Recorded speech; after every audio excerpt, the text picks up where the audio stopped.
This happened to me a couple of weeks ago, and despite what I want to believe, I think it's still an ongoing issue. I don't exactly live in the woods, but my house is on the outskirts of what I'd call a nature-filled suburb. Lots of trees, wildlife, and that sort of thing. One side of our house borders what I guess you could call a small woods, though it's more accurate to describe it as a wooded patch, since it's only about a quarter mile from our property to the neighboring road on the other side. That road leads up and connects to another street, and on the other side of that road is this massive body of water that I've always been curious about. Growing up, I assumed it was some kind of reservoir, since there are tons of no trespassing signs and government property signs posted all along the fence surrounding it. But here's the weird thing. The name of this supposed reservoir isn't listed on Google Maps or Apple Maps, which it definitely would be if it were an actual reservoir. I always found that kind of strange. I've looked it up multiple times over the years and never found any official information on it, but its presence has definitely been an interesting topic of conversation among my siblings and I. I'm on varsity cross country for my school, so I'm always looking for good places to run. That wooded area has become my go-to route because it's exactly a 2-mile loop, through that patch of woods, along that road by the water, then back around. It's way quieter than running in my actual neighborhood, which doesn't have sidewalks and has these twisty roads with terrible visibility where people drive way too fast. The season was fast approaching, so I had recently ramped up my runs. The day everything went down, I could have sworn I heard some rustling behind me as I was making my way back through the woods after my run, but I figured it was probably just an animal. Fast forward to that night. During the summer, I always sleep with my windows open. I love the sounds of nature at night, especially when it rains. And boy, did it rain that night. A few hours after getting back home, a massive thunderstorm erupted out of nowhere. It was glorious.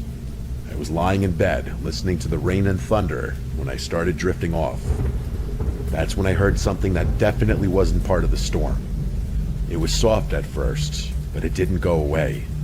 It was this soft sobbing or crying sound, and the more I listened, the more it sounded like it was coming from right beneath my bedroom window, and the more distinctly human it sounded.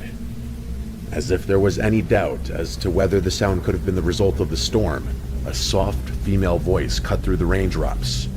It said, clear as day, "Can you help me? I'm cold." I've never moved so fast in my life. It was like my primal instincts took over before fear could freeze me in place. I burst out of bed, ran to the front door, and sprinted around the side of the house toward my bedroom window. The rain was pelting so hard I was soaked within seconds, but I didn't care. I needed to do something. As scary as hearing that voice was, it had never occurred to me that something sinister was going on. My only thought was that someone was genuinely in danger, and as soon as I turned the corner, there she was.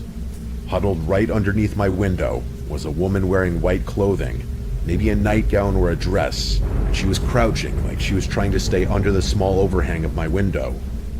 I approached her cautiously and asked if she needed help.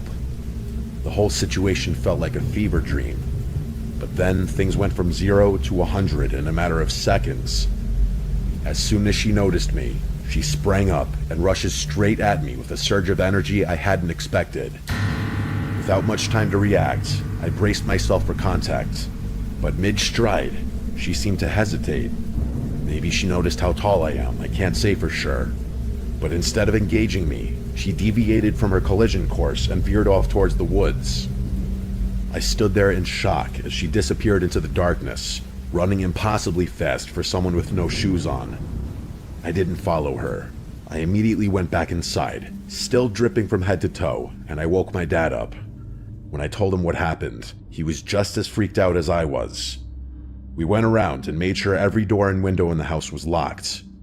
We talked about calling the police, but it was already after midnight, and we figured that by the time they showed up, the woman would be long gone. Plus, searching those woods in a thunderstorm seemed like it would be pointless and potentially dangerous for whoever had to do it, if they even agreed to. So we decided to just deal with it in the morning if necessary. I managed to fall back asleep eventually, and the next couple of days were completely normal. My dad and I chalked the whole thing up to one of two potential explanations. A homeless person looking for shelter, or someone who was mid-mental break. But what happened that night wasn't the end of the ordeal. In fact, it was more like the beginning. Maybe a week after the initial incident, I was going on one of my usual runs. As I was making my way up to the connecting road, I happened to glance through the barbed wire fence at the water. To my surprise, there was actually movement down by the water's edge. I stopped running and looked more closely. There, sitting on the water's edge with her feet dangling in, was a woman. I froze in complete terror. I mean, how was she even there? The fence around that property doesn't have any holes that I've ever seen, and it's topped with barbed wire, not to mention the fact that it's like 10 feet tall to begin with. I must have made some kind of noise. Maybe I gasped or something, because even though I was pretty far away, she suddenly turned her head and looked directly at me. In that moment, there was no doubt in my mind that she was the same woman who had been underneath my bedroom window during that thunderstorm. The moment she saw me, she got up and ran toward the fence with this completely crazed look in her eyes. She pressed her face right against the chain link and just stood there smiling at me, and it was not a normal smile, I'm telling you. I yelled that I was calling the police, hoping that would scare her off, and I guess it did, because as soon as I said that, she turned and dove straight into the water. It was so unsettling and so unnatural that I felt unsafe just standing there. I called 911 immediately and tried to explain the situation. I tried to keep her in sight, but she swam out of view before the police showed up. When they finally did, they took my statement and said they'd investigate the area. They told me to go about my day normally, which I was kind of shocked by. I haven't seen her again since then, but I've started hearing noises outside my bedroom window at night. Not crying like the first time, but just general sounds of someone moving out there. It's making me really paranoid, and I just know something else is going to happen. I've actually been reluctant to go running because I don't want to run into her again. I get that she's probably psychotic and probably followed me home after a run one day, but what remains the biggest mystery to me is how she ended up on the other side of the fence. My sister and I have spent hours looking for a way in there. I'm telling you, it's impossible. My cousin Nick is one of those conspiracy theorist types, and he's convinced that there's something more to the reservoir that the government wants to hide, but I think that's ridiculous. Still, I've never felt more unsettled than my own home.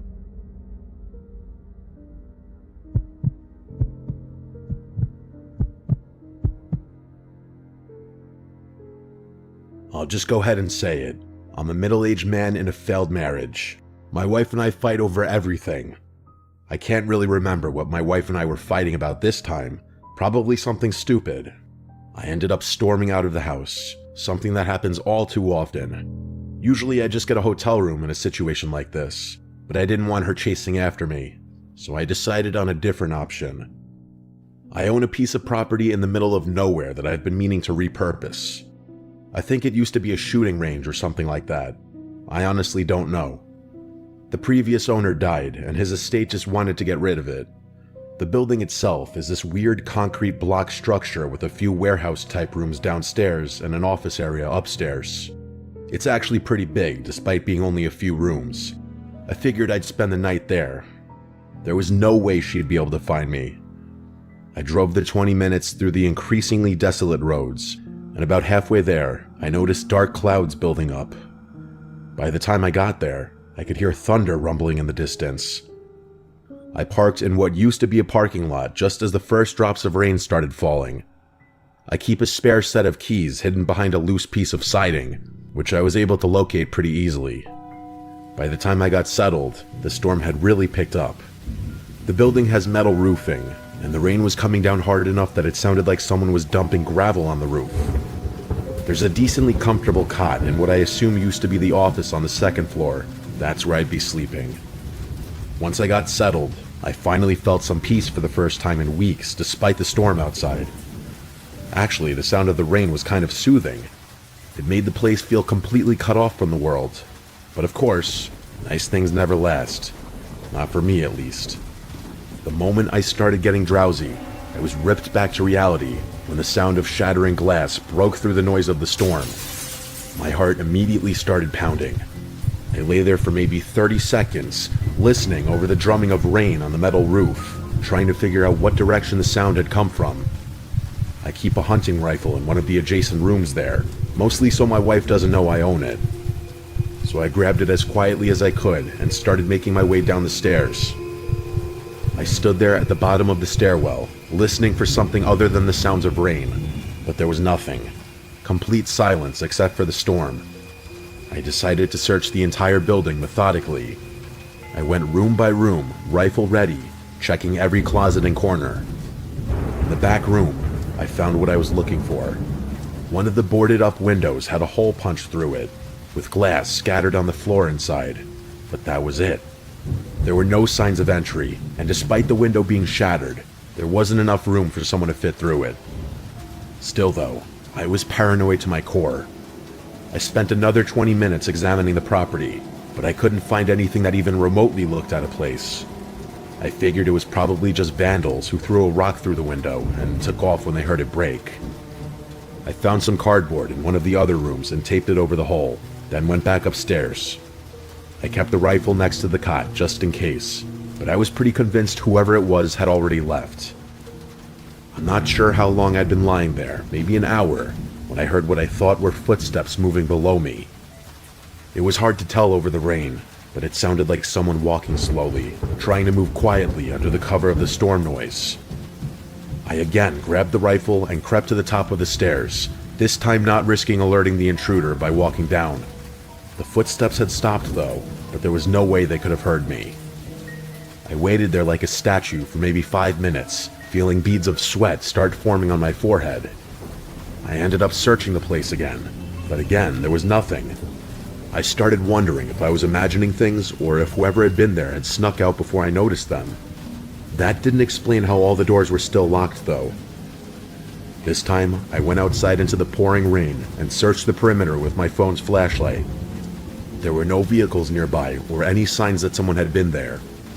It was starting to freak me out. Part of me wished I'd find something just to assure myself I wasn't going crazy. I went back upstairs and tried to rationalize what I heard. Between the rain on the metal roof and the general creaking that old buildings do during storms, there were a dozen explanations for sounds that might seem like footsteps. I tried to focus on getting some sleep, telling myself I was being paranoid, but that wasn't the end of it. Before I could even settle in again, I heard what sounded like furniture being dragged across the floor below me.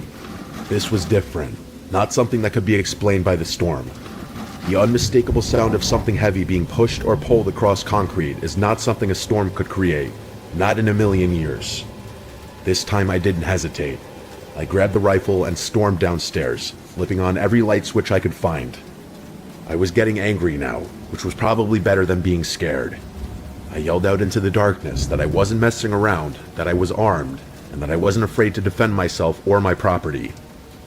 My voice echoed through the empty rooms, and then died away into silence. Nothing had been moved, and no one answered me. You might be wondering why I didn't call the police at that point. It was partly because I wasn't sure what I'd tell them, but mostly because the property isn't completely up to code, and that's putting it generously. The last thing I needed was to bring official attention to the place, but standing there in that empty building, rifle in hand, and drove back home through the worst of the weather. It's been a little while since that happened, but I plan to go back in a few days, or whenever I have time really. I want to go back and investigate. Maybe install some kind of security system to see if anything's actually happening there, or if it was just my imagination. As far as what actually happened that night, I have no idea.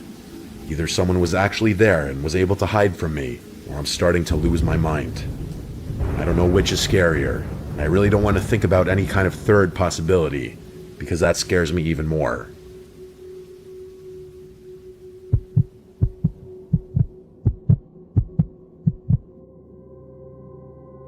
My name is Jason. I live in a pretty rural area where you have to drive at least half an hour to get to anywhere interesting. This happened to me 3 Fridays ago. My buddy Leo and I had driven out to this house party a few towns over. It wasn't a big banger or anything, just one of those chill gatherings where people hang out in someone's backyard playing beer pong and listening to music. A little collegey to be honest, but there's not much to do around my neck of the woods if I'm being real. I was the DD that night, so I'd been nursing the same beer for like 3 hours while Leo was doing his usual thing, getting progressively louder and more philosophical as the night went on. He was pretty plastered by the time we left around 1 a.m., which was funny up until I realized I'd become his de facto babysitter. After finally dragging him away from the girl he was flirting with, I ushered him into my car to make the 20-something minute drive back home. The weather had gotten pretty nasty while we were at the party though. What started as a somewhat refreshing drizzle had become a torrential downpour that made it hard to see more than 30 feet ahead. I had to slow down to like 30 on roads I'd normally tear through at like 60. Leo kept complaining, first about my driving, then about the music, and finally about how badly he needed to piss. I told him we were 15 minutes from home max, but he kept going on about it. His tantrum was becoming insufferable, so after another 5 minutes of him whining, I gave up. I pulled over on this random stretch of road next to what looked like cornfields, though it was hard to tell in the dark and rain. We were literally in the middle of nowhere, no houses visible, no streetlights, just farmland on both sides of the road. I told him he could go ahead and get soaked for all I care, but I'm pretty sure he wasn't listening because he was already halfway out the car before I was even finished talking. He practically fell out of the passenger seat and stumbled off toward the field, disappearing within seconds. The rain was coming down hard enough that I could barely see him once he got 10 feet away. The literal moment he staggered out of sight, I remember I had an umbrella in my back seat. I sat there for a minute with the engine running, but then figured I might as well take advantage of the stop too. So I grabbed my umbrella, locked the door out of habit, and walked off in the opposite direction from where Leo had gone. I found a spot maybe 20 yards from the car, right at the edge of where the gravel met the crops. As I was standing there, I could have sworn I heard something rustling back near the car, something other than the deafening sounds of the storm.